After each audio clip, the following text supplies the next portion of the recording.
तर अहिल्यानगरमधील राहता तालुका हा भाजपचे ज्येष्ठ नेते आणि मंत्री राधाकृष्ण विखे पाटलांचा बालेकिल्ला मानला जातो।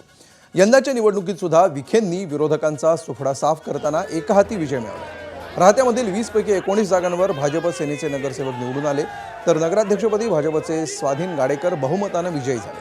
विरोधकांसाठी हा निकाल मोठा धक्का मानला जातो। शहर विकास आघाडीला केवळ एका जागेवर समाधान मानावं लागलंय। या विजयानंतर राहता शहरातून महायुतीच्या विजयी उमेदवारांची गुलालाची उधळण करत मिरवणूक काढण्यात आली।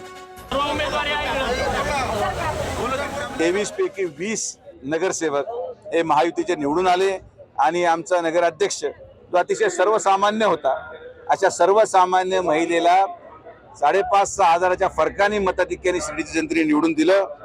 जो विश्वास या प्रचारामध्ये आम्ही जनतेपर्यंत पोहोचवला, जे कामं आम्ही केले, मला कुठेतरी असं वाटतं की ही पहिली निवडणूक आहे ज्यामध्ये कामाची पावती मिळाल्यासारखं वाटतं। राहता नगर परिषदेच्या निकालामध्ये जो प्रचंड मताधिक्य राहत्याच्या नागरिकांनी दिलं, प्रथमतः विजयाबद्दल मी आमच्या सर्व मतदार बंधू भगिनींचं मी मनापासून अभिनंदन करतो। आपल्या राज्याचे लोकप्रिय मुख्यमंत्री माननीय देवेंद्रजी फडणवीस साहेब यांनी ताकद आम्हाला दिली सगळ्यांच्या पाठीमागं हे काम, विकासात्मक काम करताना। हा विजय हा भारतीय जनता पक्षाचा आहे। हा विजय आपले लोकप्रिय मुख्यमंत्री माननीय देवेंद्रजी फडणवीस साहेबांचा आहे। हा विजय या राज्याच्या तमाम नागरिकांचा आहे। त्यांना हा विजय मी समर्पित करतो। एबीपी माझा, उघडा डोळे बघा नीट।